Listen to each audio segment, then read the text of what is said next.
Bem-vindo à parte final do nosso workshop A Petição Perfeita.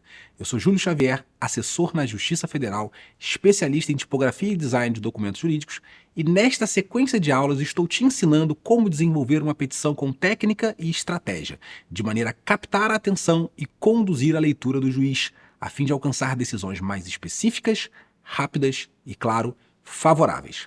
Criei este workshop para mostrar que existe um método que está ao alcance de todos de se criar petições com excelência, mais eficientes, persuasivas e que, de fato, sejam lidas com a clareza e a atenção devida. Através da aplicação correta das técnicas de formatação e layout de documentos jurídicos, eu te garanto que isso é possível. E o melhor, tudo isso utilizando somente a ferramenta principal do dia a dia do advogado, o editor de texto. Na primeira aula eu apresentei uma visão importantíssima e fundamental sobre os erros que você não deve cometer ao pensar e elaborar a sua petição. Espero que você tenha feito o exercício que passei ao final da primeira parte e com isso já tenha conseguido aprimorar a sua visão sobre esse documento tão importante e estratégico. Com certeza você já deu o primeiro passo para a sua petição perfeita. Todo o conteúdo deste workshop é imediatamente aplicável e você pode pôr em prática para melhorar os seus resultados. Resultados como este, de quem já está aplicando com sucesso o método que ensino.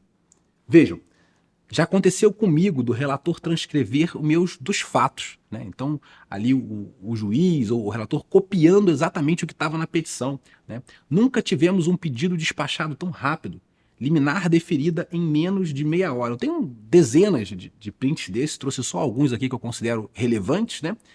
Júlio, preciso dividir contigo e agradecer. Hoje em audiência, o juiz pediu para falar comigo perguntando se fiz curso de tipografia.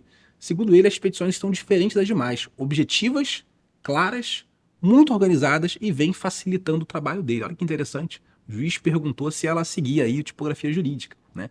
Tutela de urgência deferida 3 da tarde. Ela distribuiu ali o processo meia-noite. Feedbacks muito positivos de clientes e servidores. Aqui uma outra seguidora teve a petição elogiada por uma procuradora da parte adversa, né? E que viu que se tratava de uma profissional que passava confiança a partir do documento. Olha que interessante. Essa aqui, ó, a assessora no TJ do Paraná teve uma palestra e o juiz que ministrou a palestra indicou o perfil tipografia jurídica. Tá?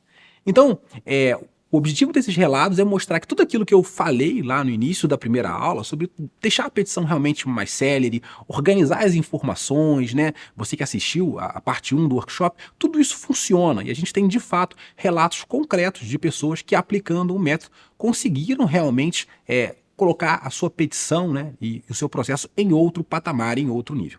Então, vamos recapitular rapidinho o que a gente viu na aula 1, isso é fundamental, se você assistiu ou não, não tem problema, vamos recapitular, que é muito importante. Os principais insights. 1.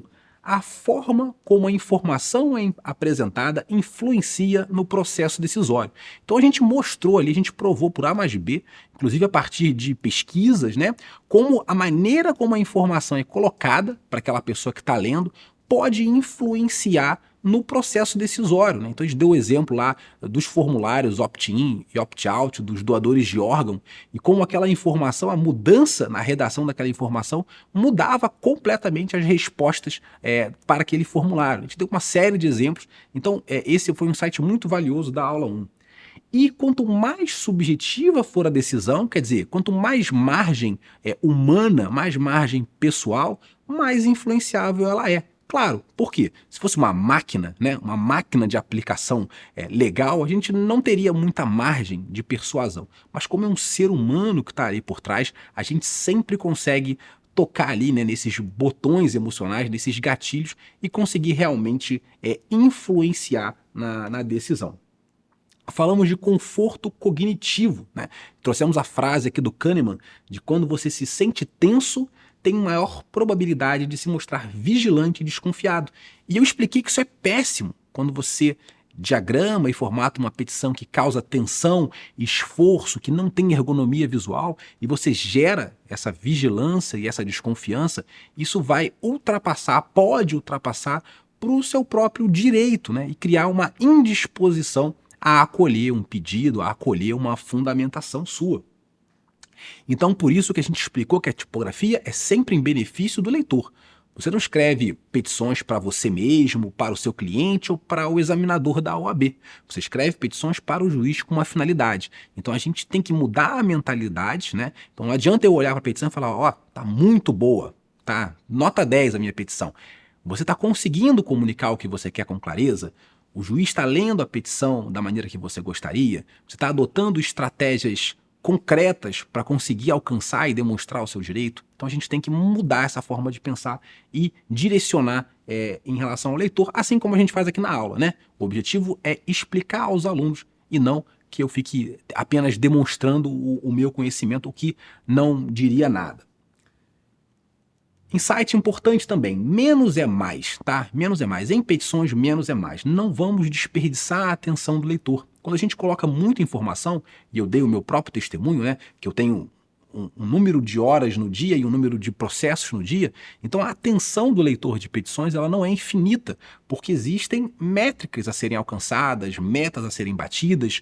Então se chega uma petição de 100 páginas, é muito possível que eu gaste o mesmo tempo lendo ela do que eu gastaria numa petição de 10. E com isso a minha atenção fica naturalmente prejudicada e alguma coisa pode passar despercebida. Então se você coloca muita informação, você dilui aquilo que é essencial, dilui aquilo que é mais importante. Então, faz o efeito reverso, né? Muita gente coloca mais informação por insegurança, por medo, mas a gente deve tirar tudo aquilo que não agrega à tese. Alguns destaques, nós vimos, prejudicam a legibilidade. Então, olha que paradoxo. A gente tem um destaque ali para chamar a atenção, né? Mas eles atrapalham a leitura, geram desconforto, né? São contra a ergonomia visual. Então falamos do sublinhado, por exemplo, e da caixa alta. E outros, além disso, mancham a reputação, né? O marca-texto, aquela aparência pouco profissional, de rascunho, a própria caixa alta que dá esse tom rude para o texto, né? Ou ainda não destacam nada, que é o caso quando a gente faz aquela marcação na folha inteira, num parágrafo inteiro, e gera o paradoxo do destaque, né? Quando tudo está destacado, nada está destacado. Então nós vimos esses 3 exemplos de destaques que atrapalham a leitura da petição. Vimos também que empatia é estratégia. A gente está aqui estudando isso, a gente está aprendendo tudo isso que eu estou passando para vocês. Não é para agradar o juiz, não é para facilitar o trabalho dele, porque a gente já sabe que o juiz, né, ganha bem, enfim, tem um trabalho ali, ele deve fazer o trabalho dele. A gente está fazendo isso porque a gente quer conseguir resultados melhores para nós, né, advogados, e para os clientes. É isso que a gente quer. Então, a gente entendeu o conceito de que quando a gente facilita, a gente consegue persuadir. Tanto que eu trouxe a frase aqui do juiz federal Fábio Souza, dizendo que a melhor petição inicial, quando perguntam a ele, é aquela que mais facilita o trabalho do juiz. Então, facilitando o trabalho do juiz, você sempre vai estar mais perto de alcançar o resultado que você busca. E vimos também que não são só advogados que aplicam o método de tipografia jurídica, nós temos até juízes aí seguindo o nosso perfil e também aplicando aí em sentenças, né? E como é agradável da gente ler um documento, vocês que estão aí do outro lado também, receber, né, um provimento jurisdicional assim, organizado, caprichado. Então eu trouxe isso para vocês na aula 1, além de uma série de exemplos de outros documentos a partir do método tipografia jurídica. Bom, e agora a pergunta que fica é, como que a gente dá um passo além? Eu já entendi o que eu não devo fazer, né? Tudo aquilo que não é ideal, mas como que a gente pode agora passar a construir essa petição perfeita que você está falando? É exatamente isso que a gente vai ver hoje. Bom, então eu dividi em alguns tópicos fundamentais sobre o que torna uma petição perfeita. A gente vai examinar um a um a partir de exemplos muito interessantes que vão, sem dúvida, melhorar bastante a visão que vocês têm sobre a formatação e o layout de petições. A petição perfeita, para início de conversa, ela é familiar e sóbria. Vocês lembram que a gente viu lá aquela pesquisa com juízes e que eles fizeram aquela votação, né, das 3 petições, quais eles gostavam mais? Então, aquela terceira, que tinha mais cores, né, que era mais carregada, foi votada por quase ninguém. Então, a preferência aí tá geralmente por petições que são mais familiares e sóbrias. E isso tem muito lastro na experiência do usuário. Pensem, por exemplo, em vocês ao navegar na internet, né? Quando vocês entram num site, imagine um site que fosse completamente diferente de tudo que vocês já viram. O menu fica embaixo em vez de estar em cima, a barra de pesquisa fica do lado direito em vez de estar do lado esquerdo, e aquilo vai dar muito trabalho para você aprender a navegar naquele novo ambiente. É por isso que existe essa preferência por algo que já é conhecido. E conhecido não significa que tem que ser igualmente ruim, né? Mas a gente tem que manter uma estrutura base. E qual é a estrutura base? O texto, preto no branco, uma coluna, um documento como uma petição, se parece. Então nada de querer reinventar a roda, fazer tudo completamente diferente. Então esse é um pilar muito importante e possivelmente acredito que a sua petição já seja familiar, né? E sóbria, a gente vai construir isso também. Vamos dar alguns exemplos aqui. Bom, eu mostrei esse na parte 1 do workshop, né? Essa petição. Ela não é nem familiar, nem sóbria, né? Ela tem 2 colunas, ela tem um monte de ícones e um monte de cores. Então ela não se parece com o que a gente espera de um documento jurídico formal. E além de não parecer, além de tudo, ela não é nem um pouco sóbria, ela está carregada demais. A gente tem documentos também que são familiares. Essa petição aqui poderia ser perfeitamente uma petição que eu recebo no meu dia a dia, mas não é sóbria, não é sóbrio esse documento, né? Tem muito marca-texto, tem uma marca d'água lá no fundo, sublinhado, caixa alta, QR Code, então ele peca na sobriedade, embora seja familiar. Nós temos ainda os documentos que são, sim, sóbrios, então a gente tem aqui, né, trabalhando ali com 2 cores, tem bastante espaço em branco, né, que não é em branco, mas é da forma de falar, espaços vazios, né, mas ela não é familiar, né, pelo fato de ter uma cor diferente. Então pensa, se cada advogado optasse por uma cor de fundo na sua petição, imagina um juiz lendo uma petição vermelha, outra amarela, outra azul, outra verde, com uma coluna, com 2 colunas, né? Isso no dia a dia é muito ruim. Então essa aqui peca na familiaridade.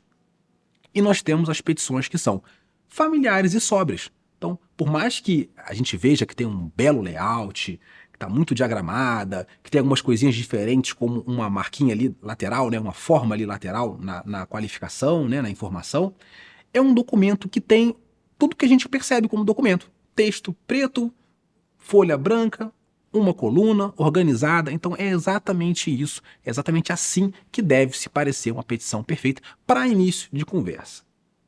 A petição perfeita, ela também tem que ser organizada e limpa. A organização e a limpeza são fundamentais, especialmente para o conforto cognitivo, para a ergonomia visual e para que você consiga realizar destaques eficazes. Então vejam, por exemplo, aqui um exemplo de uma petição desorganizada. Ela não gera conforto cognitivo, as informações não estão bem dispostas, não tem alinhamento, ela está desequilibrada, né? Não possui elementos visuais. Então é uma petição que a leitura é ruim, né? Encontrar a informação aqui é ruim, tá? E eu digo isso por experiência própria, uma petição extremamente desorganizada. Nós temos também a petição que é poluída, né? É poluída, ela não tem ergonomia visual. Isso acontece por quê? Falta entrelinhamento, está muito justo o entrelinhamento, tem excesso de destaques, caixa alta, sublinhado, uma marca d'água pouco opaca, tudo isso prejudica e muito a ergonomia visual. E acreditem, uma coisa é a gente ler um documento assim, né? Pegando aqui, vendo assim, Júlio, dá para ler. Outra coisa é você passar 7, 8 horas do dia, né, e lá no final do dia receber, por exemplo, um documento assim, já, né, com fadiga visual, já cansado. Então isso realmente vai influenciar, ou muito possivelmente vai influenciar negativamente na análise da sua petição. E temos ainda o exemplo das petições poluídas, cujos destaques não destacam. É por isso que o primeiro requisito para destaques eficazes é uma petição limpa. Então percebam que a gente tem aqui um marca-texto azul, que cobre metade da página e a gente não tem muito contraste, né? A gente tem um bloco muito grande marcado. No lado esquerdo também, né? Aquela petição ali que tem um marca-texto amarelo, outro vermelho, depois tem uma fonte vermelha, né? E você não, os ícones também que trazem destaque para alguns elementos e nada naquela página está de fato destacado. Então, a petição poluída ela não vai conseguir fazer sobressair, né? Os destaques tão importantes para você conseguir captar a atenção e conduzir a leitura. Então vejam como é uma petição organizada e limpa, né? Logo de imediato você tem uma primeira página, tem ali uma ementa, né, um resumo que a gente vai falar aí ao longo da aula, né? Os nomes organizados, nomes das partes destacados ali com versalete, que a gente vai falar também. Logo na segunda página, uma tabelinha mostrando a informação, né? Muito interessante. Então a informação ela já está ali mastigadinha, super organizada. Eu bato o olho nessa petição, eu já encontro as informações essenciais, já sei onde elas estão, o tópico está bem marcado, a gente vai falar também sobre isso, né? Tem um subtítulo explicando o que ele vai falar ali. Então essa é uma petição organizada e limpa que gera conforto cognitivo e ergonomia visual. Temos um outro exemplo aqui de petição também organizada, né? Mesma coisa ali, uma tabela com uma linha do tempo para mostrar a tempestividade, ajuda a conferir, minimiza o risco de uma contagem errada, né? E aqui, percebam que aquela segunda página ali, né, à esquerda, ela fica tão limpa que qualquer destaque que eu faça aqui, eventualmente, né, ele vai se destacar muito bem. Então aqui eu optei por não colocar, é uma petição de exemplo, mas se eu trouxer destaques para essa petição, naturalmente eles vão brilhar.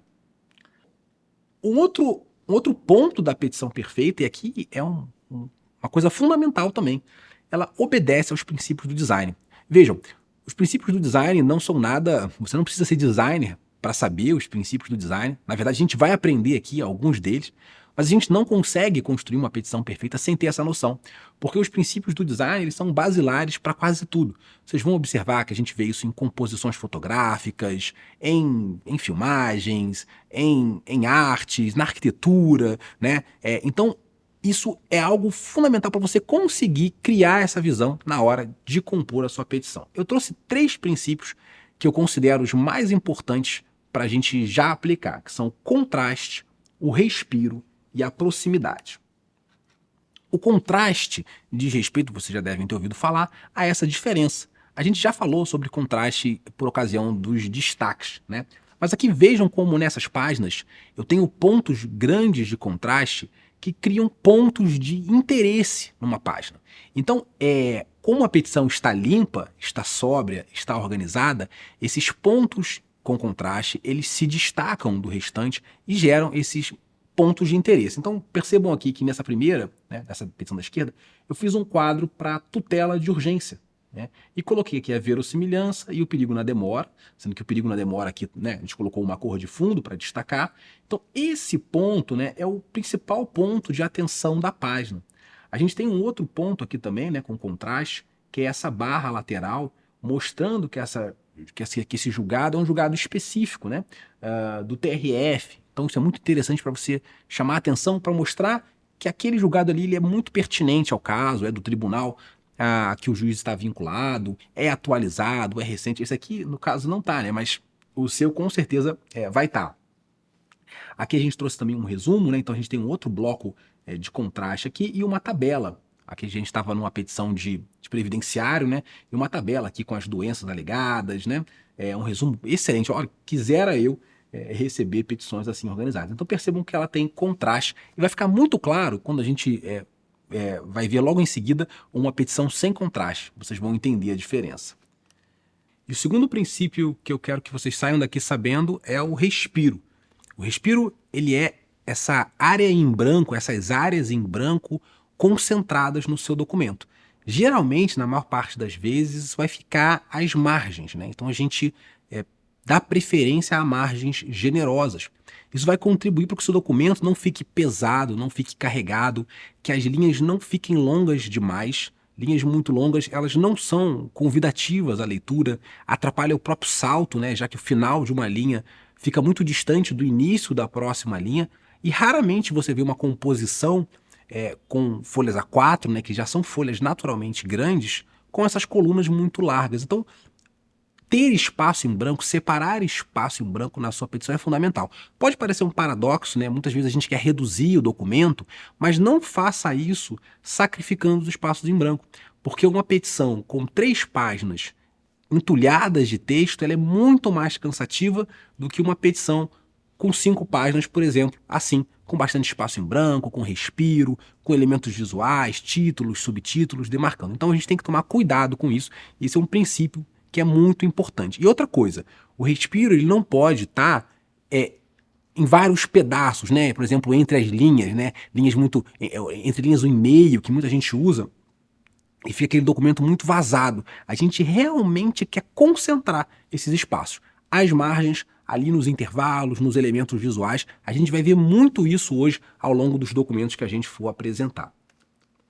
E o terceiro princípio é a proximidade. E o que diz aí a proximidade? Que elementos que são semelhantes entre si devem ficar juntos. Logo, seu logotipo vai ficar lá em cima, o seu endereçamento está ali bem demarcado, o seu rodapé não vai ficar perto do texto. E é curioso, porque apesar do nome proximidade, uma das coisas que a gente tem que observar na proximidade é o distanciamento entre esses grupos. Então, o ideal é que você consiga distinguir, tá? Isso não só em petição, mas em qualquer documento, e não deixá-los próximos, dividir bem. E você vai fazer isso como? Geralmente com respiro, com o uso dos espaços em branco, né? Das áreas em branco. Então perceba que aqui a gente tem a qualificação, o endereçamento ele tem um distanciamento, o meu resumo tem espaço em branco antes e depois, e o meu rodapé está bem lá embaixo, bem afastado do texto, assim como também está o logotipo. Quando a gente vê um documento sem, fica muito mais evidente. Então, olha um documento sem proximidade. As notas de rodapé, elas praticamente se confundem com o texto e se confundem com o rodapé. Então está tudo muito trepado. Esse espaço em branco ele não está bem dividido e o próprio logotipo está muito perto do texto.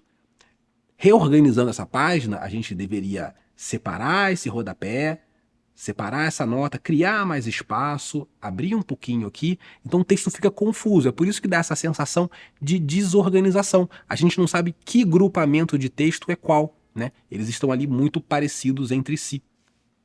Um documento sem respiro é pior ainda. Esse é um dos piores para ler, que é esse exemplo que a gente até trouxe também na parte 1, né, na aula 1. A gente não tem margem aqui. Olha o tamanho dessa linha, né, muito grande. Certamente tem muito mais caracteres do que o recomendado a uma página.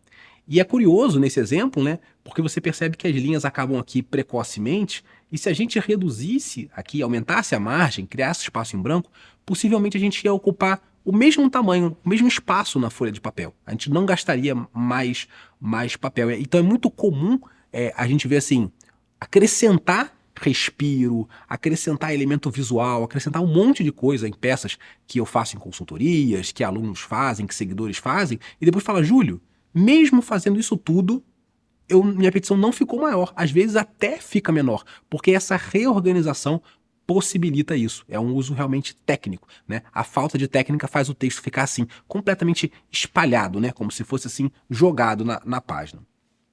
E o documento sem contraste também ele é terrível. É o que eu chamo de documento bula de remédio. Você não consegue encontrar muito bem as informações porque ele todo tem a aparência igual, né? Igualzinho uma bula de remédio. Então ele não tem um tópico, não tem subtópico, não tem elemento visual, não tem um bom destaque, não tem nada. É só o texto ali, no máximo tem dois fatos, dois pedidos, né? E fica por aí mesmo. Isso, em 2 páginas, até vai, mas quando a gente coloca em 10, 12, 15, realmente também torna uma petição muito cansativa. Se tiver os 3, a falta dos 3 princípios, então, fica terrível, né? Mas um deles, já por si só, já prejudica realmente bastante. E é por isso que o próximo ponto da petição perfeita é uma petição que propicia uma boa navegabilidade. E o que é navegabilidade, Júlio? A navegabilidade é esse atributo da sua petição, do seu documento, dele ter pontos de interesse, pontos de marca fortes para que você consiga encontrar rapidamente a informação. Pensa aqui comigo. A sua petição ela não é lida uma vez só e ela nem é lida linearmente do início ao fim. Porque se fosse assim, a gente não teria um problema de atenção. Você vai ler todos os parágrafos, compreendeu tudo. Ela é lida de forma dinâmica e muitas vezes o juiz, o assessor, o servidor, ele está em busca de uma informação específica. Pensa, por exemplo, num servidor que precisa somente marcar uma perícia. Ele precisa saber a especialidade, precisa saber se há um pedido de perícia, então ele vai buscar essa informação ao longo do texto. Quanto mais navegabilidade ele tiver, mais ele vai conseguir encontrar essa informação rapidamente. Por exemplo, se isso estiver em um resumo, se isso estiver em algum subtítulo da perícia requerida, né? E tudo bem esclarecido, tudo muito bem dividido. Vai ficar mais claro quando eu mostrar os documentos para vocês. Mas é isso. Tópicos, subtópicos, elementos visuais. Vamos mostrar aqui alguns exemplos. Esse é um documento sem navegabilidade, que é o mesmo documento sem contraste, né? Um documento sem contraste é um documento sem navegabilidade, porque ele não tem diferença, ele não tem marca.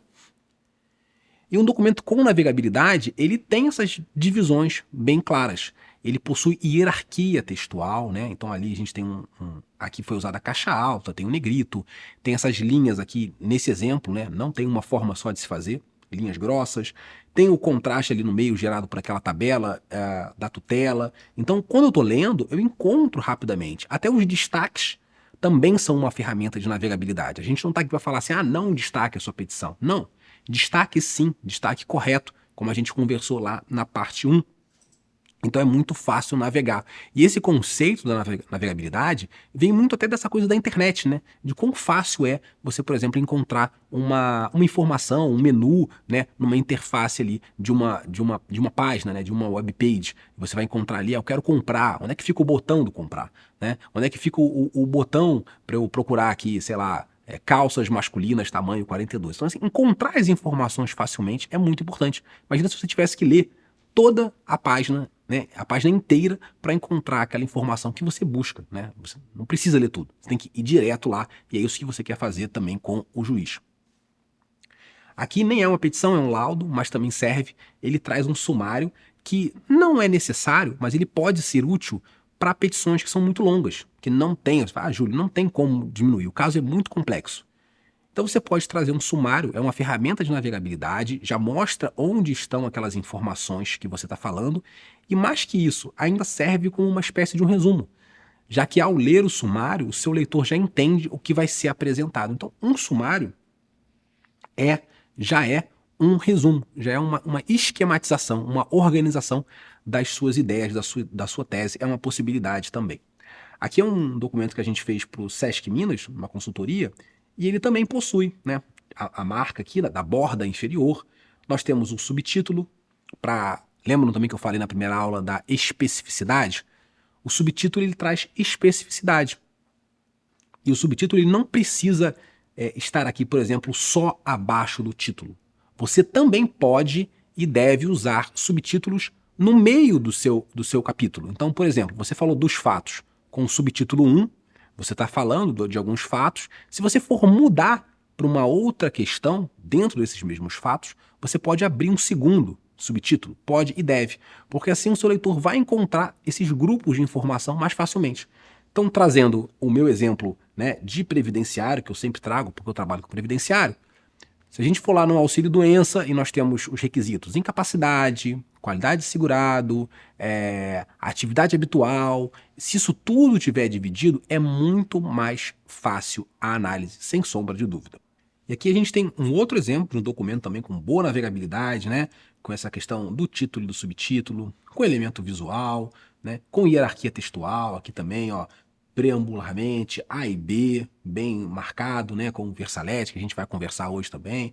Então, outro exemplo aí de documento com boa navegabilidade que faz realmente toda a diferença aí na análise de petição. A petição perfeita também possui elementos visuais. Hoje não tem como a gente falar de uma boa petição, de um bom documento, sem a gente falar em elementos visuais, porque eles cumprem uma série de funções. Eles criam ali o contraste, que a gente já falou ao longo da aula, criam pontos de atenção, reforçam a argumentação, a informação, dão peso, como a gente mostrou lá na aula 1 também, naqueles exemplos iniciais, né? Eles são realmente pontos de interesse e eles facilitam muito a compreensão. Mas mais do que isso, eles organizam a informação, eles tornam a informação mais clara e muito mais rápida de ser absorvida. Então, se você não usa elementos visuais, aqui é um bom momento para a gente ver alguns exemplos práticos, talvez ter algumas ideias a partir do que a gente vai mostrar e começar a usar.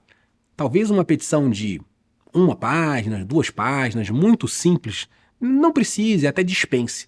Mas quando a gente está falando de algo um pouco maior, uma tese um pouquinho mais rica e complexa, eu tenho quase certeza que sempre vai caber ali, em algum momento, um elemento visual para apoiar o seu texto.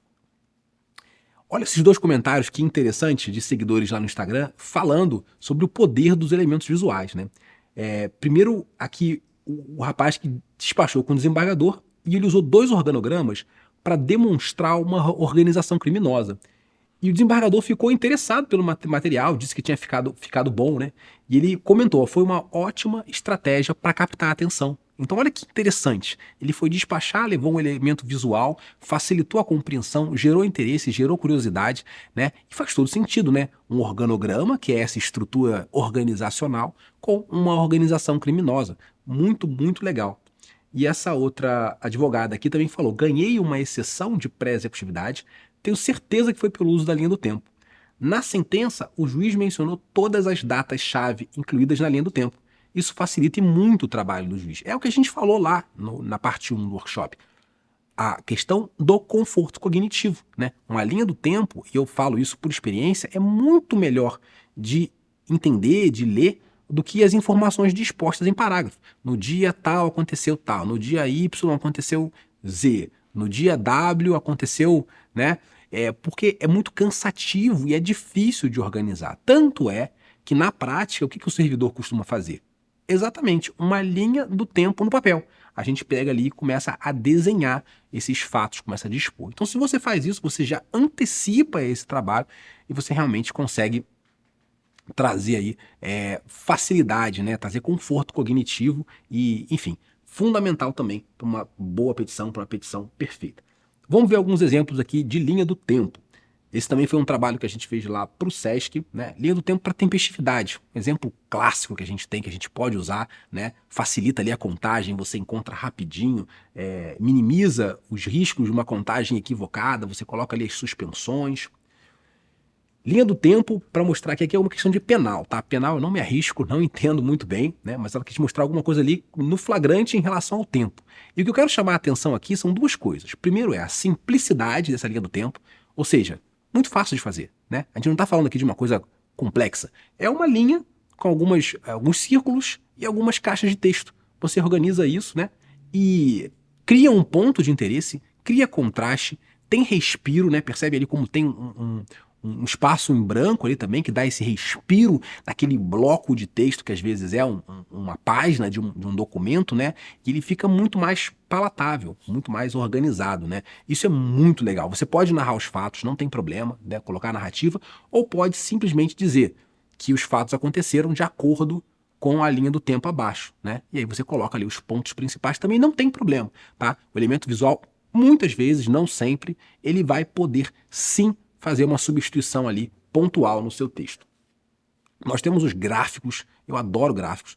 Gráficos, a gente falando de tributário, não tem como não falar em gráficos, mas não só em tributário. Ações de alimentos que envolvam questões de renda, de dinheiro. No meu caso também, né, de previdenciário, lá do benefício de prestação continuada, renda do núcleo familiar, composição da renda. Tem inúmeras possibilidades de se utilizar gráficos, que também são um elemento simples, um elemento sóbrio, um elemento fácil de criar, que você coloca ali e demonstra graficamente. Na aula 1 a gente mostrou também, né, um gráfico numa questão de alimentos, como ele também dá peso ao argumento quando mostra o valor que ali o pai pagava com relação ao total, né, de quanto ele ganhava. Então é muito interessante a utilização de gráficos. Se a gente pensar um pouquinho, a gente encontra um uso para eles. Aqui uma aluna, a Amanda, também utilizou para demonstrar o mesmo exemplo que eu dei lá na primeira aula, né? Os gastos que haviam com a criança. Então, também é muito forte. E essa página, muito organizada, né? Maravilhosa, com uma tabela ali, com todas as despesas. Isso para um processo de família, para um juiz de família, é pura felicidade, né? Porque realmente está tudo ali que precisa, organizado numa página, né? Com elementos visuais. Algo que no texto ficaria extremamente cansativo e mais difícil de compreender. Nós temos os prints técnicos e muita gente me pergunta: Júlio, devo ou não devo usar prints em petições? A gente tem que entender como usar prints. Primeiro, lugar de prova não é na petição. Então você tem que trazer as suas provas no anexo. Você não pode abrir mão de trazer as provas no anexo. O que você vai fazer na inicial é trazer recortes desses documentos para ajudar na fluidez da leitura, sem que o seu leitor precise ficar saindo e voltando. Perceba, Quando a gente está, por exemplo, numa sentença, naturalmente tudo vai ser analisado, as provas vão ser vistas. Mas ao longo do processo, muitas vezes a leitura ela é mais rapidinha, mais dinâmica, né? Então, especialmente nos pedidos de tutela de urgência, nos pedidos interlocutórios, em que você queira demonstrar algo de plano, talvez seja interessante trazer aquele ponto principal para dentro da sua petição. Não é como eu já vi em casos de pensão por morte, trazer todas as fotos, né, da união estável ali, do casal, né, 5 páginas de fotos. Não, não faça isso. Mas você pode trazer, sim, um documento-chave, um pedaço de um documento-chave, para que aquilo demonstre, dê luz realmente ao perigo na demora, à verossimilhança, ou mesmo ilustre a narrativa que você está fazendo. Agora, não basta a gente pensar o print, a gente tem que executar ele bem. E aqui tem um exemplo muito bom. Por quê? Muitas vezes eu pego print de tela inteira com pedaços ilegíveis, né? Porque a tela é muito grande, sem saber o que aquela pessoa está querendo apontar naquele print. Então o que ele fez? Igual o Jornal Nacional lá, que tem o documento e faz o recorte, né? Então ele pegou o documento, né, o pedaço maior, ali parece um contra-cheque, e ele tirou 2 prints desse documento e aumentou, e usou uma seta para evidenciar o que ele queria chamar a atenção naquele print. Então isso é um print técnico, um print pensado desde o início, desde a aplicação até a execução. E um outro exemplo de print técnico aqui também, uma ação por dano em imóvel, né, por conta acho que de buraco em rodovia. Por quê? Tá ali com a borda bem feita, a divisão do layout também tá bem feita, tem ali as setas para apontar o que ele quer mostrar naquela imagem, como se fosse uma espécie de uma legenda. Então tudo muito bem pensado. E mesmo que eu tenha falado lá que o print na petição não é prova, mas beleza, ele aqui eram só algumas fotografias que já deixam muito claro o dano que ele queria trazer. Então pode ser que eventualmente, se não forem tantas provas, né, de imagens assim, você possa sim flexibilizar e trazer para dentro da sua petição para ilustrar os seus fatos. Essa petição é um bom exemplo disso. Nós temos as tabelas super úteis para a organização. Esse tipo de informação aqui, textualmente falando, seria muito ruim, né? Você falar voo, reserva, data, origem, destino, partida, chegada. Isso é o tipo de informação que foi feita, ela nasceu para uma tabela. Tanto é que se você pegar uma passagem de avião, né, vai estar ali disposta não em uma tabela, mas enfim, organizada de uma forma e não escrita, né, textualmente, né? O voo tal, reserva tal, data tal, origem tal. Então isso aqui é um exemplo clássico de tabela que organiza e que facilita muito a compreensão. A gente tem tabela também só para organizar o texto. Esse exemplo da Amanda depois foi muito seguido lá no Instagram, que ela confrontou argumentos da inicial e da contestação que ela estava fazendo. E isso é interessante porque, primeiro, saneia o processo de certa forma, mostra o que está controvertido e ainda dá força para a argumentação defensiva dela, já que ela está colocando em oposição ali direta aos argumentos, né? Isso é muito interessante, é uma baita de uma estratégia. Depois ela vai seguir ao longo da petição, claro, mas o servidor que lê isso, o assessor que lê, ele já mentalmente, rapidamente, consegue visualizar naquele momento processual o que está sendo controvertido, qual é a lead ali no momento, facilita na questão da produção de provas, né, que vão ser produzidas, porque dá muita clareza a esse ponto. E aqui também ele usou uma tabela com uma espécie de uma linha do tempo, o que também é possível, né? Então ele colocou ali prazo, a intimação, início e término. Fez ali uma organização, né, desses prazos e ficou funcionando como se fosse uma linha do tempo. Muito, muito útil essa ferramenta. Quando a gente fala de parcelas pagas mês a mês, né, qualquer coisa que você queira colocar, também não tem como fugir de tabela, né? Outro exemplo do previdenciário são as aposentadorias especiais. Às vezes tem 7, 8, 10, 15 vínculos controvertidos, né, e vem parágrafo por parágrafo. Vínculo tal, exercido no tal lugar, de tal data, agente nocivo é esse, agente nocivo é aquele, né? Isso é muito, muito longo, toma 2, 3 páginas da petição e você poderia simplesmente fazer uma tabela ali e organizar. E isso seria o tipo de informação que de fato poderia ser substituída, né? Eis os períodos controvertidos, os respectivos documentos comprobatórios, as datas de início e fim, né? E o agente nocivo alegado. Coloca ali numa forma de tabela e pronto. Os organogramas, né? A gente já havia dado um exemplo da organização criminosa. Aqui o advogado usou para mostrar que um veículo dele havia colidido com outros e fez uma esquematização, né? Não é bem uma organização, mas ele usou como uma forma de esquematizar, de organizar informações, muito útil, muito legal. E um outro exemplo bom também, que alguns alunos já falaram, alguns seguidores já falaram, que utilizam, que são para mandado de segurança, para você mostrar a autoridade coatora, né? E ali como funcionam as relações, quem é de fato, quem é que manda ali, né? Quem é que de fato vai cumprir a determinação ou deixar de cumprir. É um ótimo uso também a gente falar de organogramas para esses casos. Nós temos os fluxogramas, que vão denotar uma passagem, um ciclo, né, um processo, mas não necessariamente vinculado ao tempo, né, não necessariamente igual uma linha do tempo. Então pode ser um processo de algum trabalho do seu cliente. Existem várias possibilidades, né, e você esquematiza ali.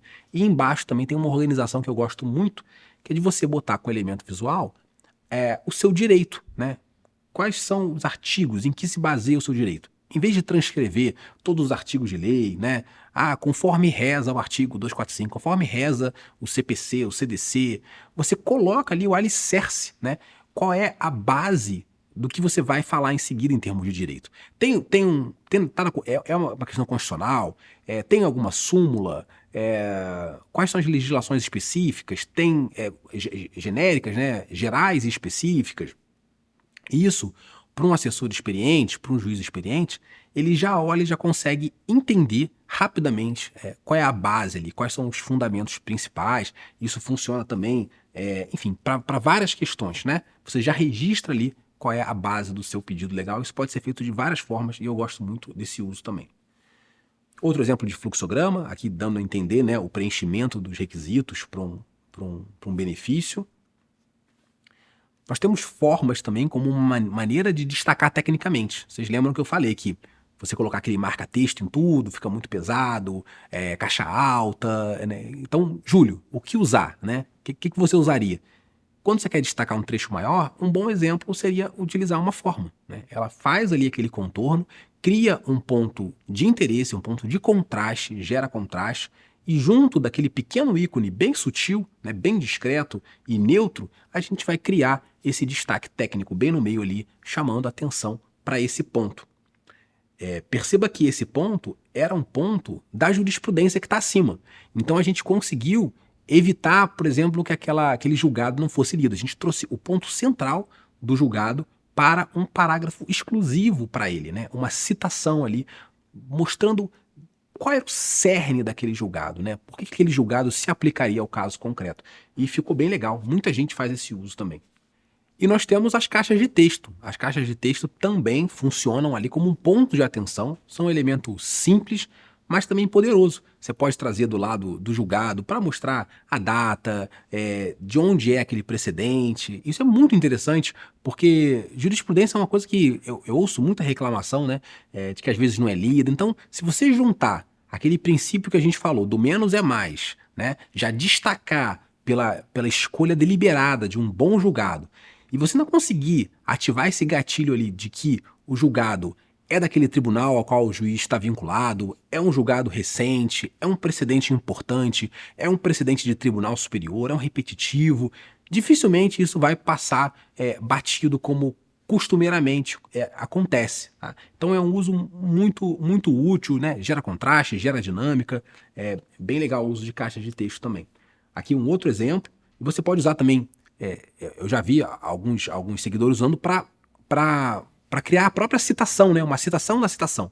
Tirar o ponto principal, igual eu fiz naquela caixa de forma. Também é possível trazer uma caixa de texto contendo ali talvez o ponto-chave daquela jurisprudência, daquele julgado, né? Então é um uso também, a gente pode considerar um elemento visual, apesar de ser texto, porque ele tem forma, ele tem cor, ele se destaca ali, né? Ele cria realmente um destaque. E nós temos o quadro resumo e a tabela. Aqui também existem várias formas de fazer esse quadro resumo, ele pode ser escrito, a gente vai falar mais à frente, mas aqui eu usei apenas com os quadrados ali, então trazendo toda a ideia dos fatos em benefício previdenciário. Qual é o tipo, data do requerimento, número do benefício, o motivo do indeferimento e atividade habitual. Eu eu vou até confessar uma coisa para vocês aqui, né? Essas informações são as informações que a gente, quando está analisando inicial, são as principais. Então, inclusive hoje, né, no modelo que eu criei no meu trabalho, que eu passei até para os estagiários fazerem, e que a gente, claro, né, confere, mas eles fazem, eu criei uma tabela com isso. Por quê? Na hora de conferir, para mim é muito mais fácil. Eu olho a tabela primeiro, olho todas aquelas informações e depois eu vou no texto, né, na petição, buscar e confirmar aquelas informações, né? Então, se o advogado fizesse isso, realmente seria muito mais fácil, né? Claro que não é normal, tá assim, mas muitas vezes alguns advogados já estão pegando sacando isso, né, percebendo isso e colocando essas informações mais evidenciadas e de preferência logo ali no início, né, dizendo, olha, o benefício que eu quero é esse, o número é esse, ele foi pedido em tal data, minha atividade é essa e o motivo do indeferimento é esse. Isso é quase tudo que a gente precisa numa inicial de auxílio-doença, por incrível que pareça.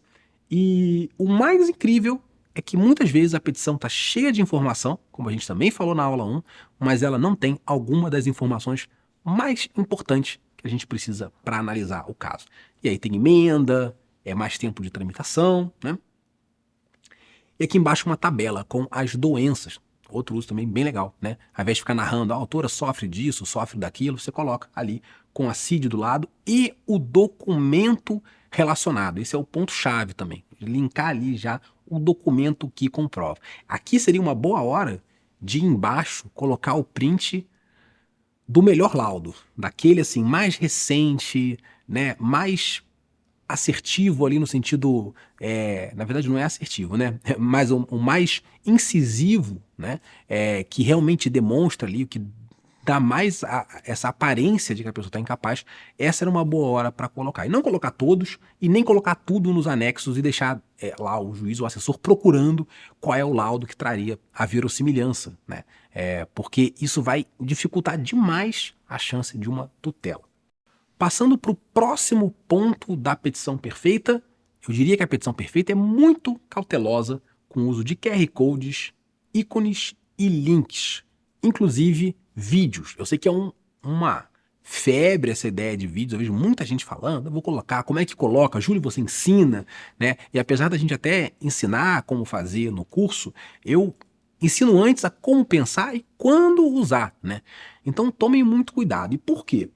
Primeiro porque as pesquisas com a magistratura sugerem, indicam, apontam, né, para o fato de que esses são os elementos que menos agradam, que menos ajudam na leitura de petição. Então, ali os ícones com uma rejeição de mais de 50%, os links também ali alto, né, acima de 30%, os vídeos e o QR Code ali batendo entre 40% e 50%.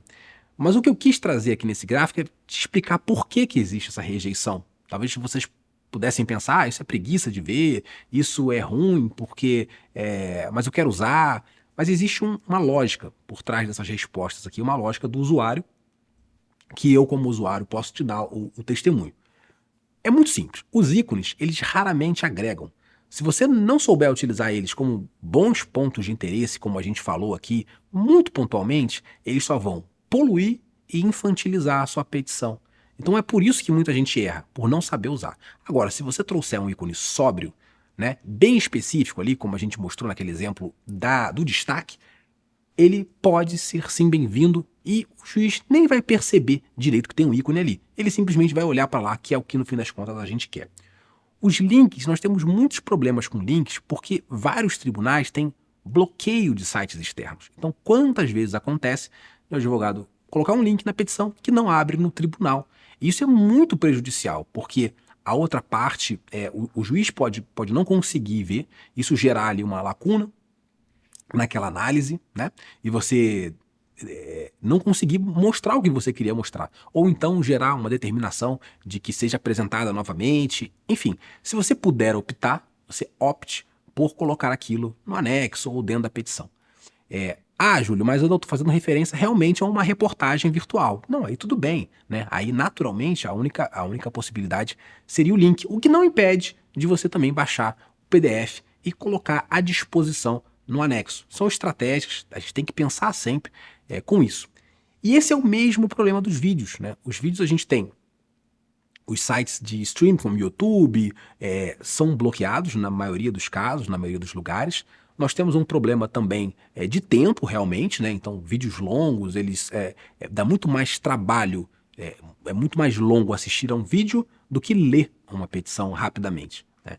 Então, eu sempre recomendo, oriento que o advogado se informe com o cartório, como que o cartório trabalha, e se o cartório aceitar vídeos de maneira em links, né, e não só da forma tradicional, né, acautelada com a mídia, que informe qual é a melhor maneira de se fazer. Se é pelo Google Docs, né, pelo Google Drive, por exemplo, né, e aí você siga a orientação. Porque existem problemas de segurança, coisas que são muito complexas até para falar aqui. Mas o que vocês precisam saber é que vocês têm que ter cautela com o uso disso e não sair colocando de qualquer jeito, sem pensar. E os QR Codes, né? Os QR Codes também ganharam aí uma notoriedade, uma febre recentemente, e o problema dele é muito simples. Você tira o usuário do ambiente nativo, que é o computador, que tem uma tela grande, que, né, é ótima para analisar, e coloca ele numa outra interface, num celular, né? E um celular que, além de tudo, é um celular pessoal, é um item pessoal, com internet pessoal, né?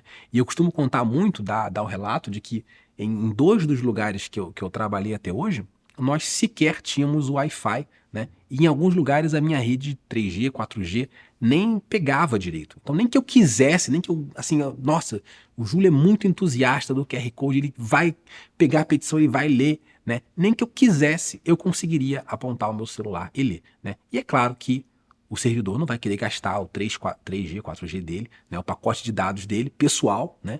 Com razão, com total razão nesse ponto, tá? Diga-se, para acessar uma questão de trabalho. E eu nem entrei nos aspectos de segurança, né? Que são muito complexos, vocês podem imaginar. A petição perfeita também conta com versalete em vez da caixa alta. Vocês lembram que eu falei que a caixa alta dá aquele tom rude, né? Deixa o texto muito pesadão. Então a gente tem uma solução para isso, que é o versalete. O versalete, como vocês podem ver, ele tem o mesmo formato da caixa alta, mas um tamanho reduzido, que fica alinhado às minúsculas e deixa a composição do texto mais leve, mais sofisticada. Então, nessa apelação, por exemplo, eu usei para qualificação e para o nome da ação. É claro que a gente não vai também criar um parágrafo inteiro em versalete, ele não é exatamente uma forma de destaque, né? É um elemento que a gente pode usar para marcar algumas coisas no nosso texto, que é muito interessante e é a forma mais técnica da gente usar no corpo do texto. Então, o versalete, para quem não conhece e não sabe como usar, você tem lá na caixa expandida de fontes do Office, né, do Word, do Mac ou do Windows, você consegue ir lá e clicar em versalete. E tem um atalho, que é o Ctrl+Shift+K no Word do Windows e Command+Shift+K no Word do Mac. Tá? Você pode testar aí rapidinho, você vai ver que funciona e fica muito bom. E o último ponto da petição perfeita, talvez o mais importante, não sei, junto ali com os princípios do design, na verdade todos são muito importantes, né? Mas esse aqui é muito chave para colher aqueles resultados que eu falei lá no início, né? Que eu trouxe aqueles depoimentos, que é uma petição que capta a atenção do leitor logo na primeira página. Então, em oposição àquilo ao que a gente falou lá na aula 1, né, que desperdiça atenção, que os fatos começam lá na terceira, na quarta página, a primeira página é só um buraco em branco, a qualificação e o nome da ação gigante, né, em word art. O contrário disso é uma petição que logo de início ela já tem presença, ela já diz o que ela quer, ela é direta, né? Então a gente tem que tentar conseguir isso, porque assim como aqui no meu vídeo, na minha aula, é o que eu falei, se a gente perde a atenção do nosso interlocutor, é muito difícil a gente retomar, né? Muito difícil. Então a gente tem que conquistar ela no início e depois manter. Então qual é a sua percepção sobre as petições, essa primeira página que eu trouxe aqui? Percebam que elas têm personalidade, né? Ela já diz a que veio, o que ela está buscando logo de imediato, então tem um resumo, né? Na primeira ali tem um resumo com uma caixa, né, no formato de tabela. Na da direita já tem ali também uma síntese fática e do título sem força executiva. Então é muito importante que vocês comecem a pensar isso. Essa petição de vocês já tem na primeira página esse mínimo de informações, né, para chamar a atenção, para captar a atenção, para criar ali alguns gatilhos. E não é para a gente colocar urgente em vermelho, mas coloque ali a urgência, coloca ali qual é o perigo na demora, coloca ali uma síntese fática, coloca ali um elemento visual, um resumo, coloque se tem pedido de gratuidade, prioridade idoso, liminar, traga alguma coisa ali, organize suas informações e realmente já cause uma boa primeira impressão e um bom impacto inicial. Aqui são outros 2 exemplos de petições nossas, né? Petições de tipografia jurídica, com o exemplo que eu falei ali. À esquerda tem não só a síntese processual, como as questões preliminares ali, justiça gratuita, prioridade, tutela, doença grave. E na direita também um breve resuminho dos fatos em formato de parágrafo. Já é ótimo, tá? A gente gosta muito de olhar ali e já ter uma noção, né? Uma visão geral do que trata a petição. E por que você deveria usar um resumo com esses? Eles organizam a informação, então a gente já falou tanto aqui de organização que eu nem vou repetir mais, né? É muito importante. Facilita a compreensão, igual a lombada de um livro, um trailer, a gente já é introduzido e já entende do que a gente vai ler em seguida e isso facilita a absorção daquela mensagem a seguir. Facilita a consulta também, para você que é advogado, às vezes precisa pesquisar em petições que estão ali salvas em diretórios, em dispositivos. Você abre a petição na primeira página e você fala, bom, essa aqui trata de um assunto que tem a ver com o que eu preciso hoje, né? Então, a aposentadoria especial do eletricista. Está ali na primeira página, você não precisa ler a petição toda, você já entendeu, já captou isso, né? E é por isso que eu falo que cataloga. O resumo também funciona como uma espécie de uma etiqueta que cataloga esses documentos, essas ações. E, claro, ele destaca as informações essenciais. Como que destaca? Ele destaca à medida que ele as traz, as informações essenciais, para a primeira página. Então, quando você coloca qualquer coisa no primeiro momento, ali é o ponto mais alto de atenção. É o ponto em que as coisas vão realmente fixar, vão pegar. Então, o que você colocar ali, tenha certeza que dificilmente será ignorado.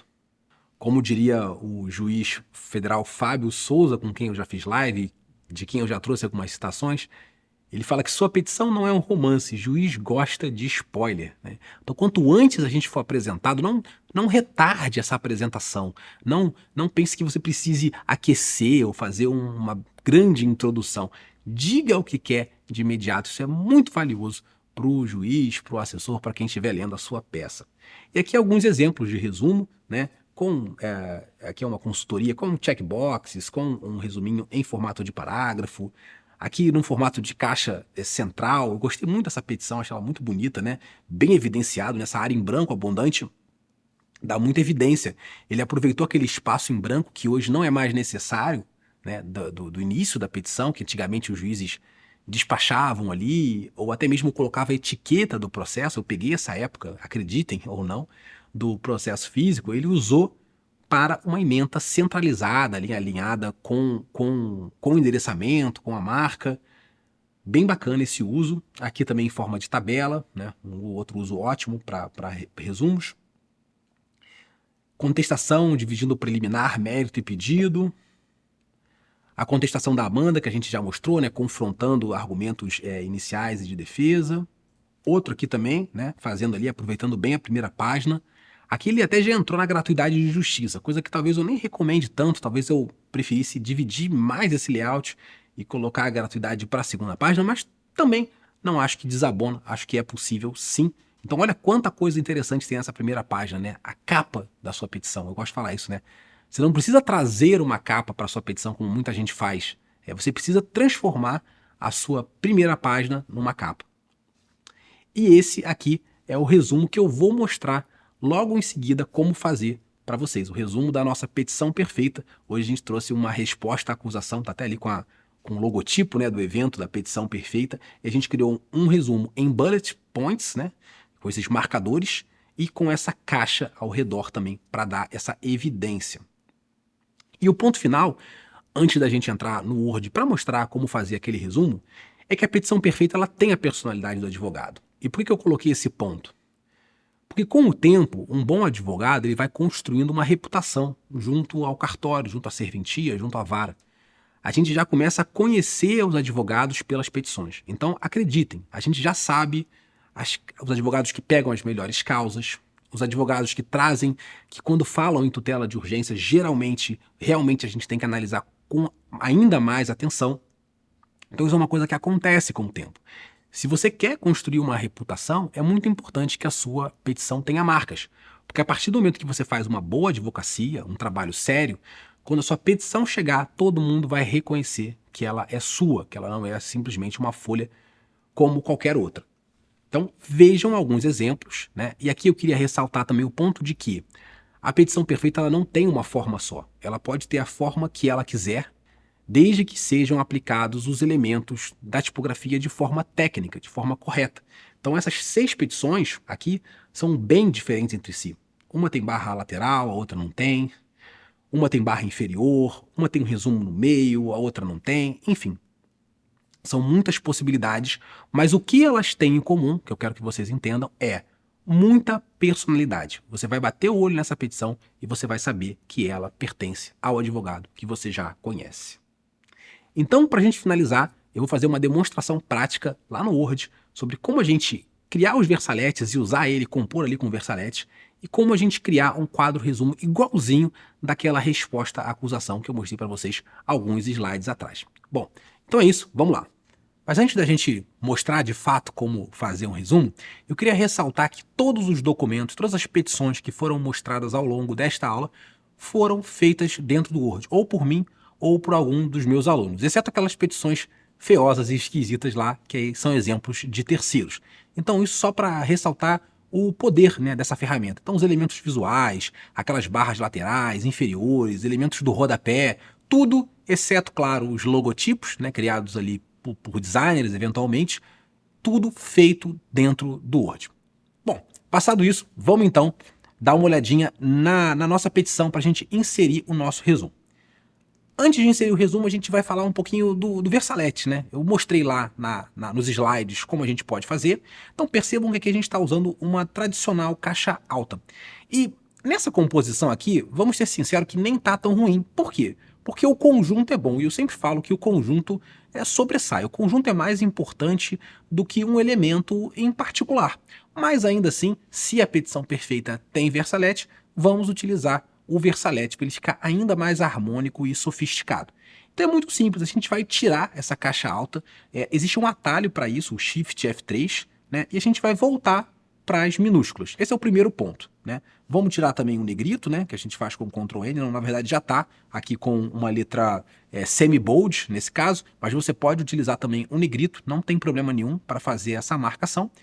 E a gente tem duas formas de fazer, ou a gente pode ir em página inicial, fonte e clicar aqui em versalete, ou a gente pode simplesmente utilizar o atalho Ctrl Shift K. Os dois caminhos vão dar no mesmo resultado. Ó, vou fazer agora um atalho Ctrl Shift K, Ctrl Shift K. Então percebam que eu já tenho aqui um elemento muito mais harmônico, né? A Marcela Inocente da Silva, né? Que ótimo nome. E o toque para o seu versalete ficar ainda mais excelente, mais elegante, mais sofisticado, a gente pode acrescentar um espaçamento entre letras, lá naquele mesmo menu de fonte, só que agora a gente vai passar aqui em avançado, e no espaçamento normal, a gente vai colocar expandido e vai colocar aqui uma numeração. Eu acho que 1 ponto tá bom. Pode ser 0,8, 1,2, mas para facilitar, vamos colocar 1 ponto. E olha aqui no preview, né, na prévia, como já fica melhor. Ele afasta um pouquinho as letras, né? E isso dá um pouquinho mais de espaço ali, destaca melhor o texto, fica uma aparência mais bonita. Então, ok. E eu vou tirar aqui, vamos tirar esse grifo aqui, né? Que ele está dando que não existe esse nome. Ignorar. E olha, agora a gente já tem uma composição bem mais agradável. Esse foi o versalete, você pode utilizar para partes, para o nome da ação, para um pequeno destaque, para o início de um parágrafo, né, como muitos livros fazem, por exemplo. Existem muitas possibilidades para ele. Esse aqui é um clássico, um típico. E agora passando ao resumo. E antes da gente executar o resumo, a gente tem que falar como fazer um resumo. Bom, eu gosto de pensar o resumo como uma forma de facilitar aquilo que vem a seguir na ação, aquilo que vai ser introduzido na ação ou na petição, se não for uma petição inicial. E a gente, para executar, tem que pensar em tudo que a gente conversou na aula 1 e na aula 2 do workshop. Então, esse resumo, idealmente, ele não pode ser genérico, senão ele não vai ajudar em nada. Então, se a gente colocar elementos muito comuns a todos os processos, isso não vai resolver tanto. Então, o ideal é que a gente coloque fatos que realmente concretos, situações ali específicas, né, que distinguem aquele caso e que você quer chamar a atenção, né? Claro que pode ser também um caso genérico. Se você estiver pleiteando aí a revisão da vida toda, né, não tem muito o que colocar no caso particular. E aí, nesse caso, você pode utilizar quais são os elementos que diferenciam. Por exemplo, no caso da revisão da vida toda, o benefício, o número do benefício, a data de início do benefício, né, o período de revisão, enfim. Eu não sei exatamente, mas dá para pensar de várias formas. Então a gente pode pensar primeiro num ponto, do que se trata essa ação, né? Vamos apresentar essa peça para o juiz. Vamos falar aqui, já que a gente está falando, né, de inicial, de uma peça inicial, do que trata essa ação, né? E o segundo é o que individualiza minha ação e que eu gostaria que o juiz não deixasse de observar. Por quê? Porque se for algo importante, das duas uma, ou ele já vai entender de pronto aquilo ali, né? Ele já vai entender, ou então, o que é ainda melhor, vai ativar esse gatilho, né? Que não é da curiosidade, mas é um gatilho até que mexe com o perigo, né? De você não analisar um ponto importante. É muito curioso isso, né? É mais fácil você ignorar uma petição, às vezes que tem alguma coisa importante, quando você não sabe, porque você não está tão responsável por aquilo, né? Ah, não li tão bem, não vi essa informação. Agora, quando está na primeira página, é impossível dizer que você depois não viu. Então, o erro, ele fica muito mais grosseiro. E é óbvio que juízes, assessores não querem errar. Então, se tem uma informação ali, isso geralmente, ao contrário do que algumas pessoas já me perguntaram, né? Ah, isso a pessoa não vai ler por conta do resumo. É o contrário. Por conta do resumo, é muito possível que ela vá olhar ali e falar, opa, melhor é olhar isso aí com mais calma. Bom, então agora vamos à execução. A gente pode executar resumo com tabelas, com formas, com marcadores, em formato de ementa, em formato de parágrafo, em formato de palavra-chave.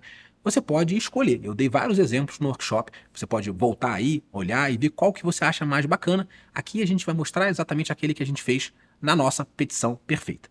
Então eu estou com um texto já na minha área de transferência aqui para colar ele, né? Para colar ele aqui no documento. E vamos mostrar a questão da forma, né, da organização. Então temos lá o nosso ótimo resumo. Olha como é que ele dividiu. A prescrição da pretensão punitiva, fator importantíssimo ali, já está ligando de cara, né, que há a prescrição. Então o juiz vai ter que enfrentar essa questão da prescrição. No segundo ponto, falou em atipicidade material, então disse exatamente por que a conduta é atípica. De novo, eu não sou bom em penal, então vocês me perdoem se eu falar alguma bobagem aqui.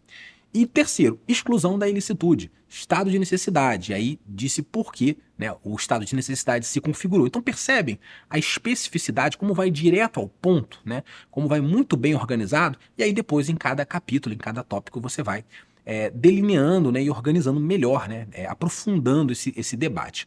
Então aqui ficaria o quê? A nossa petição sem contraste, porque a gente está ali, um texto que não é atrativo, não é palatável, né? Aquelas linhas ali sem marcas. Então a gente precisa trazer contraste, precisa trazer navegabilidade para essa folha não ficar assim tão morna. E o que nós usamos nesse caso? A gente usou os marcadores, né? Os bullet points. Aqui a gente usou os quadrados. Então eles vão criar esse primeiro elemento aqui. A gente pode trabalhar aqui com recuo para voltar ao normal, né? Pode usar pela régua mesmo, tá? Não tem problema nenhum. A gente vai aqui pela régua. Então aqui a gente já tem um elemento, que são os marcadores. Aqui eu vou trabalhar também com o espaçamento entre parágrafos, porque ele acabou ficando muito juntinho. Então vamos acertar, tá? A gente vai tirar essa marca aqui de que não adiciona parágrafos. E pronto. Já separei o item 1, 2 e 3. Agora a gente precisa marcar esses 3 itens, e eu vou fazer isso com um negrito, tá? Não com sublinhado, não com caixa alta. Olha como é que o negrito, numa página limpa, ele marca bem. Olha como é que os meus pontos já estão sobressaindo, né? Ó, como é que já é diferente daquela petição bula de remédio, né? Vou até aumentar um pouquinho mais aqui para vocês verem melhor, né? Tá? Olha aqui, exclusão da ilicitude. Então, aqui já ficou bem melhor. A gente já tem, né, o respiro, o espaço em branco ali, dando um contorno para esse resumo, o que já seria suficiente.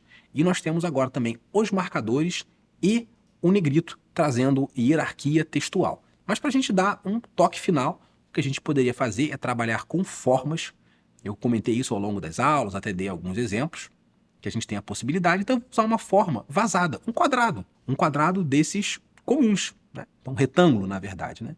Então, com esse retângulo, eu vou abrir uma forma, né, ao redor do meu texto, do meu resumo, tá?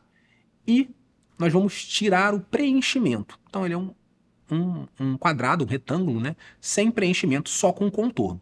E nesse contorno a gente pode escolher a cor. E aí você pode usar eventualmente a cor da sua paleta, a cor da sua marca, para gerar aquela identidade, aquela questão da personalidade que eu falei, né? Aqui eu vou trazer, eu acho que, se eu não me engano, a cor que eu usei nessa petição foi esse azul acinzentado, acho que foi esse último aqui. Então eu vou trazer a mesma, tá?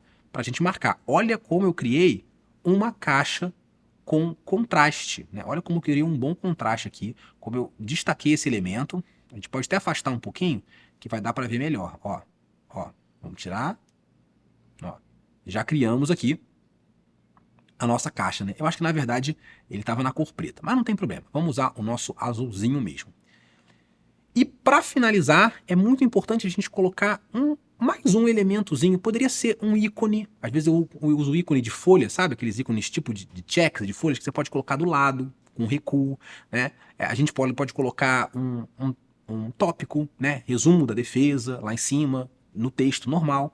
Aqui a gente optou por usar uma caixa de texto e quebrar essa linha toda contínua, né? Você vê que esse formato de caixa, ele é útil, mas às vezes eu nem gosto tanto. Então vai dar um toque mais legal ainda para o seu resumo. E a gente vai inserir, então, uma caixa de texto. A gente vai lá, novamente, em formas. A primeira forma é uma caixa de texto. Eu vou colocar onde eu quero essa caixa de texto. Vou digitar o meu texto, resumo da defesa. Vou ajustar, tá? A gente pode centralizar também esse texto.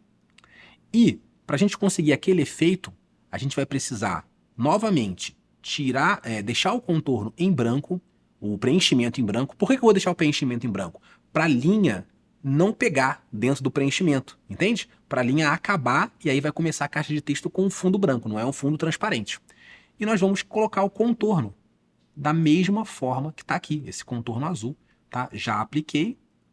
A gente vai adicionar uma hierarquia aqui, um negrito.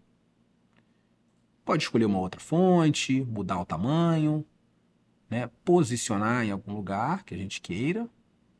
Poderia ser, por exemplo, centralizado aqui, né? Assim, ó. Opa, tem que ser um pouquinho mais grossa essa linha, né? Vamos lá de novo em forma de formato. Contorno. Espessura, vamos tentar aqui com 3/4. Eu acho que agora foi, né? E a gente tem aqui um quadro. E aí, claro, a gente pode sempre refinar. Então, assim, tá um pouquinho próximo. Vamos ampliar um pouquinho aqui, ó. Vamos chegar um pouquinho para cima, essa linha. E vamos chegar um pouquinho para cima a caixa também, ó. Vai ficar melhor. E pronto. Percebe como eu criei aqui uma organização? Isso a gente pode fazer com um monte de coisa. Quase tudo aquilo que vocês viram ao longo da aula foi feito assim. Elementos visuais, aquelas caixas de texto de jurisprudência, as caixas de texto, as caixas de forma para destaque. A gente trabalha muito assim, simplesmente brincando um pouco com essa questão da atenção. Mas para fazer isso, não basta saber fazer. Precisa saber o que vocês aprenderam ao longo dessas 2 aulas do workshop a respeito dos princípios do design, do que faz uma petição perfeita, e aqui é só a cereja do bolo, é só a execução, é só realmente a parte final. E essa aqui é a nossa primeira página da nossa petição perfeita. E agora que a gente aprendeu como fazer um quadro resumo bacana lá no Word, também a usar o Versalete, vamos dar uma olhada no que seria essa petição perfeita, a petição perfeita que eu criei aqui para este evento. Lembrando que não existe apenas uma maneira de fazer uma petição perfeita, desde que a gente consiga cumprir todos os requisitos do que a gente falou na aula 1 e na aula 2. Então vamos lá dar uma olhada. Bom, primeiro ponto, já aproveitando o gancho do resumo, né, a petição perfeita tem um resumo. Então ela já é direta, ela não desperdiça a atenção do leitor, né, que era aquele ponto que a gente falou lá na aula 1. O segundo ponto é que ela respeita os princípios do design. Então a gente tem bastante espaço em branco, gerando aí ergonomia e conforto visual. Ela tem proximidade, então os elementos eles estão agrupados, né? O rodapé está bem distante do texto, nós temos boas separações. E a gente tem principalmente contraste, né? A gente tem o contraste do nosso resumo, o contraste de um destaque, o contraste do elemento visual que a gente utilizou aqui como para descrever a prescrição, né, para mostrar ali uma espécie de uma linha do tempo, e o último contraste aqui também com o rol de testemunhas. Então vocês percebam, é uma petição enxuta, uma petição objetiva, uma petição que tem navegabilidade, porque ela faz a divisão de tópicos e subtópicos. Então, em 4 páginas, nós temos o nome da ação, um mérito com 2 subtópicos, olha, princípio da insignificância, estado de necessidade, as 2 argumentações principais. E nós temos aqui também a síntese dos fatos e as preliminares. As páginas estão trocadas aqui, né? Mas dá para entender a ordem. Na verdade, essa aqui é a 3ª página e essa aqui é a 2ª.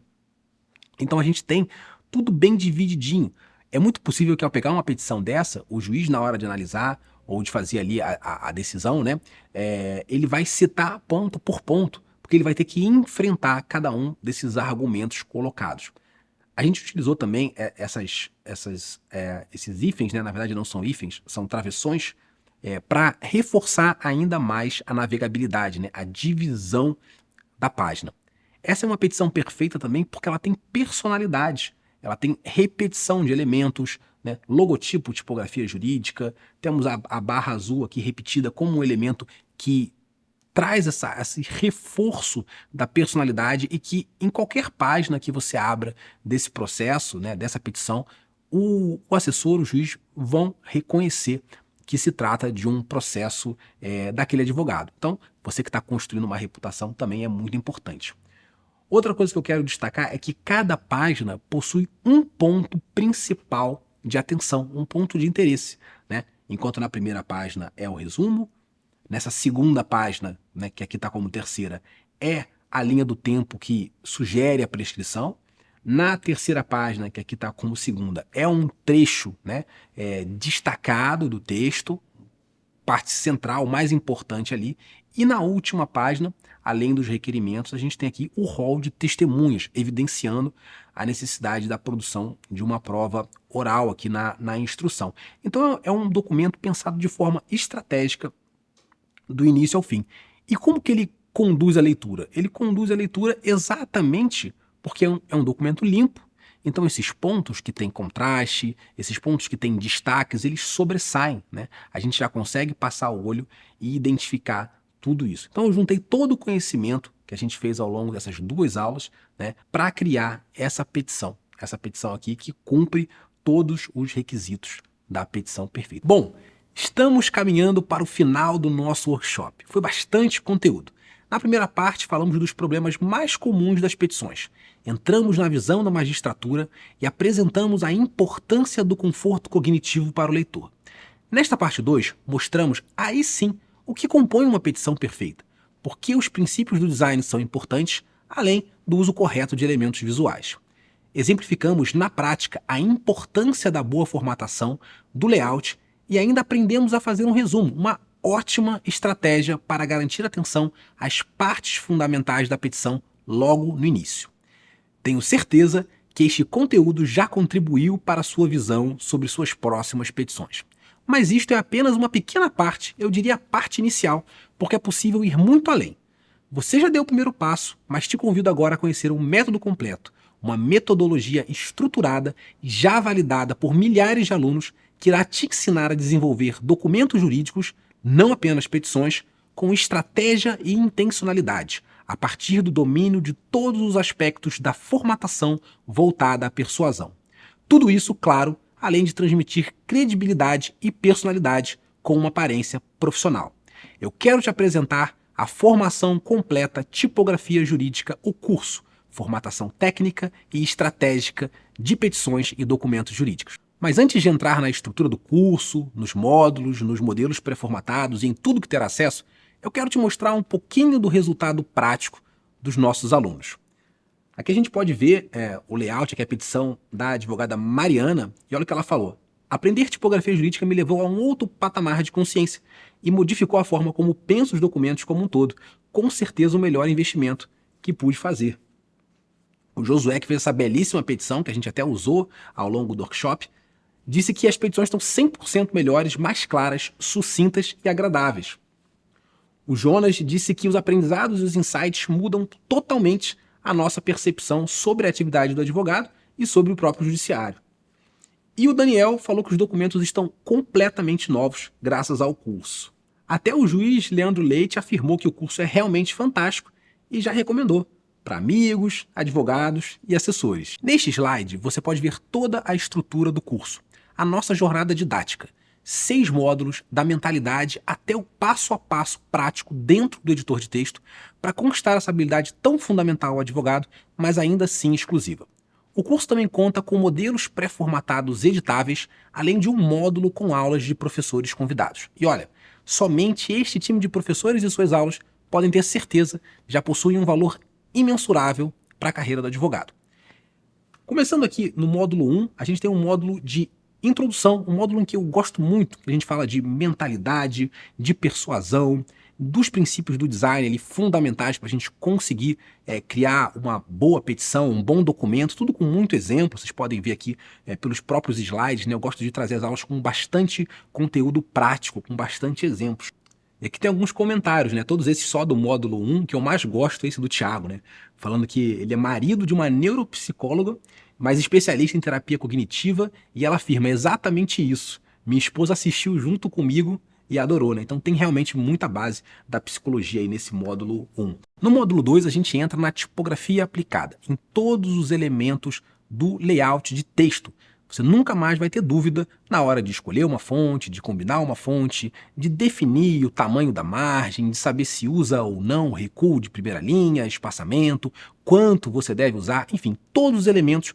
Basta você entrar na aula que a gente tem ali tudo com material para acompanhar, com métricas sugeridas, com tamanhos sugeridos, tamanho mínimo e máximo, tudo bem mastigadinho para você conseguir fazer o seu documento do início ao fim com a sua personalidade. Excelente aula, sempre tive dificuldade em saber quanto usar no recuo de primeira linha e espaçamento para uma estética adequada nas minhas petições. Então é exatamente isso, né? Inclusive eu falo que mesmo que você não queira seguir ali aula por aula, você pode ir direto na aula que você tem dúvida, já aplicar aquele conhecimento na sua petição, no seu documento e depois retomar na ordem normal. No módulo 3, esse é um dos meus módulos favoritos, a gente vai falar sobre produtividade e automação no Word. Então a gente vai começar personalizando o seu editor para que as ferramentas fiquem com mais fácil acesso, né? A gente consegue ter vários pequenos hacks ali que aumentam, que incrementam a nossa produtividade. Isso é muito valioso para quem realmente trabalha com um editor de texto todo dia, como você e como eu, né? Afinal, isso é o que eu faço. Então, são coisas que eu descobri ao longo de muita prática, ao longo de muito estudo, que deixam o trabalho muito mais fácil. Então, nós temos modelos personalizados, estilos pré-formatados, as partes rápidas que a gente consegue importar um parágrafo inteiro, um texto inteiro para dentro do nosso documento. É muita coisa mesmo, e é por isso que é um dos módulos que tem os melhores comentários, né? Porque o pessoal realmente não sabe que essas ferramentas existem. Então a Luane falou, eu estou em êxtase com essas informações. Que curso maravilhoso. Vou tirar o dia de amanhã só para criar os meus templates e facilitar o resto da minha vida. E é exatamente isso, né? É algo que você aprende uma vez e você vai aplicar daqui para frente. Se você tiver mais 20, 30, 40 anos de advocacia, todo dia você vai estar economizando um pouquinho de tempo ao aplicar essas ferramentas de automação e produtividade.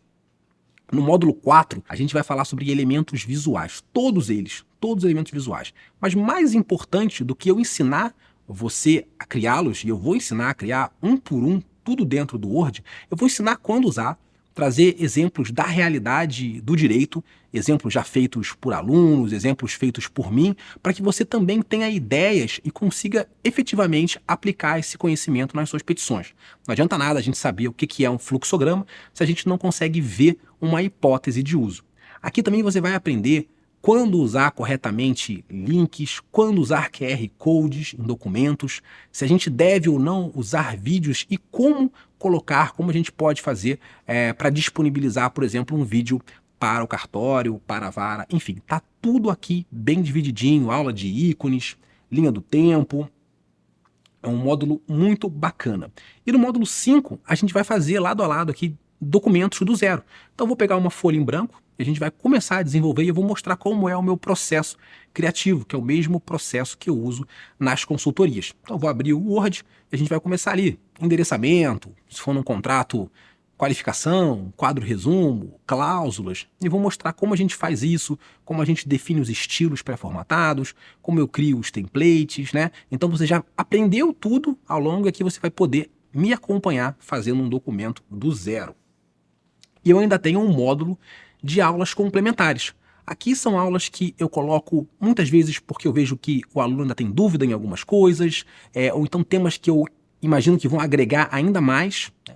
Você já consegue o certificado do curso sem esse módulo, né? Então por isso que ele é um módulo complementar. Você fechou os 5 módulos, você já tem o direito e acesso ao certificado, e aqui são aulas que você pode consultar, digamos assim, on demand, né? Você precisou ali, quer aprender sobre Google Docs, caso você não use o Word, quer melhorar os seus print screens, quer aprender a utilizar melhor, né, a exportação para PDF, tá tudo ali bem divididinho, você vai no tópico que você quer e assiste. Chegamos aos modelos pré-formatados. Os modelos pré-formatados são o xodó do curso. É uma forma imediata de já começar a transformar seus documentos e colher os frutos de um documento de excelência. São muitos modelos, todos em formato editável em Word, para que você possa customizar com a sua identidade, além de aproveitar para se inspirar e criar os seus. Nos modelos você vai encontrar também diversos elementos visuais para usar como inspiração ou mesmo para utilizar, adaptando-os à sua necessidade.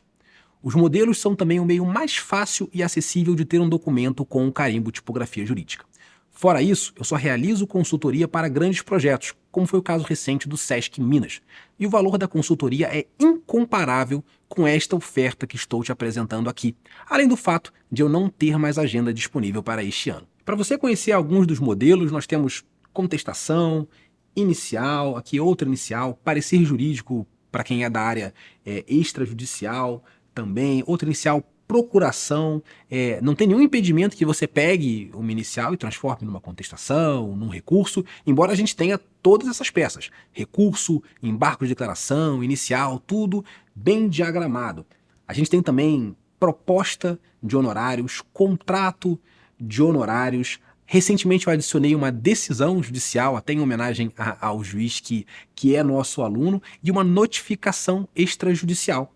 E mais recentemente entrou também no curso a petição perfeita, a petição do workshop, a petição perfeita, que eu considero particularmente uma das petições mais bonitas que a gente já desenvolveu até aqui no Tipografia Jurídica, essa petição do workshop, a petição perfeita. Se tudo isso não fosse o bastante, escolhemos ainda a dedo aulas extras com professores convidados com temas de grande importância e relevância ao advogado. A gente separou as nossas aulas bônus em 3 blocos aqui: português jurídico, design e posicionamento visual e carreira e relacionamento. Eu sempre penso nos convidados, nos professores, em temas que eu acho que são realmente estratégicos e relevantes para potencializar os resultados que eu sei que você já vai ter com o curso.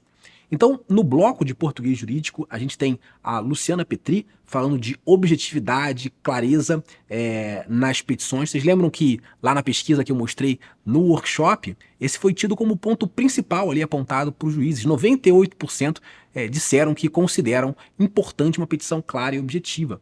A gente tem também a Karine Cole, que é analista na Justiça Federal de Santa Catarina, trazendo o tema estratégias argumentativas, e a Lara Brenner falando também um tema super relevante sobre português jurídico.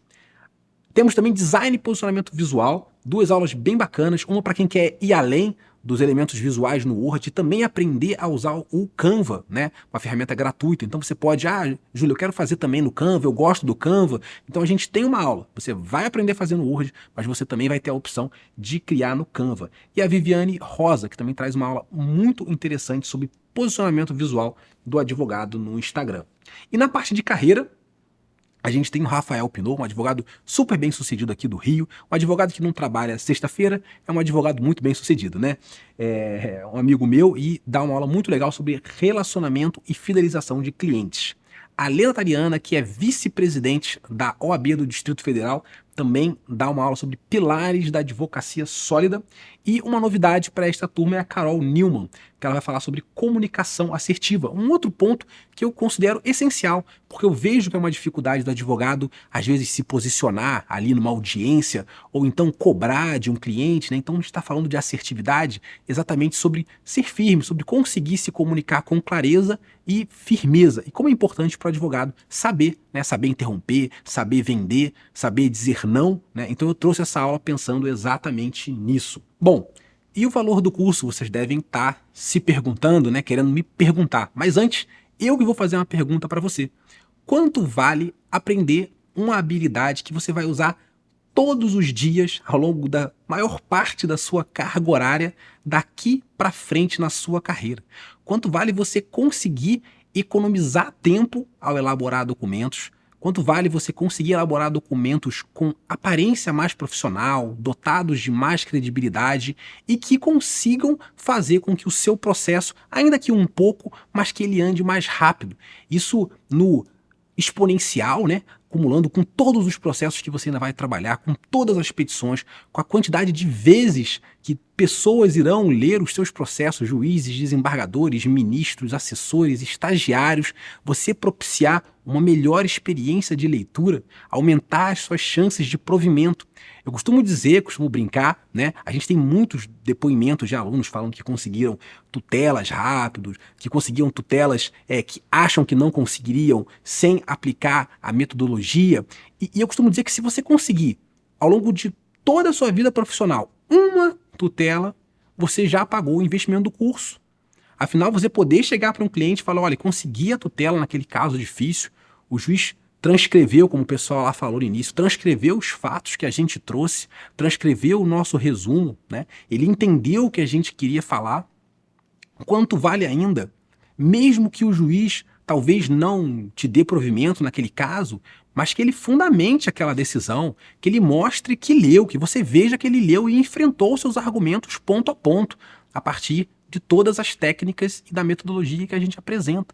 Então, isso muda até a sua própria relação com o trabalho, porque você sente que não está mais trabalhando em vão, escrevendo para alguém que não vai ler nada, né? Então, quanto vale isso mudar esse ânimo que traz para a advocacia? E muitos alunos já me relataram isso, que retomaram o ânimo de advogar quando começaram a receber respostas mais adequadas do judiciário.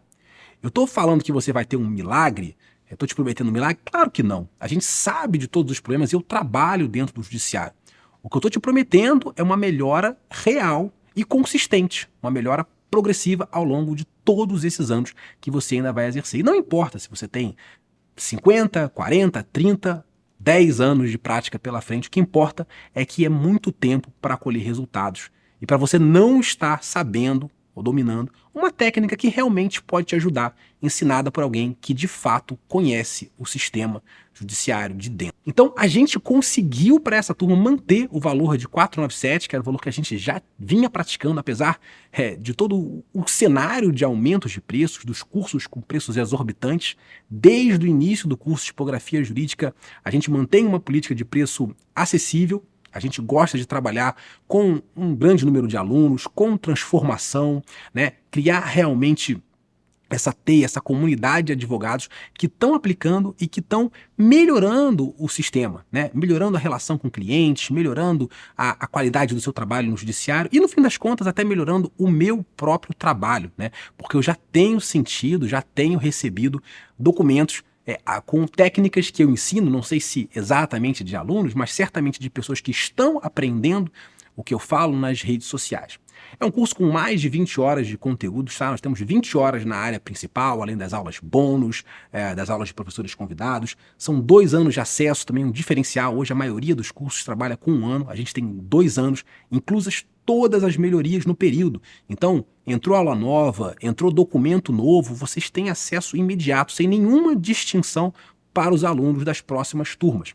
Tem os modelos pré-formatados, todos aqueles que eu mostrei e outros, são muitos modelos, realmente modelos de alto nível, que custariam um valor exorbitante, por exemplo, numa consultoria. Nós temos os bônus com os professores convidados, excelentes professores de minha confiança. E o mais legal, ou uma das coisas mais legais, nós temos a área de membros, com perguntas e respostas. Então você tem acesso a mim, tá? Não é a nenhum estagiário, não é a nenhum sósia. Eu respondo todas as perguntas do curso. Faço questão, tá? Você muito possivelmente não vai precisar perguntar muito, porque está tudo muito bem explicado.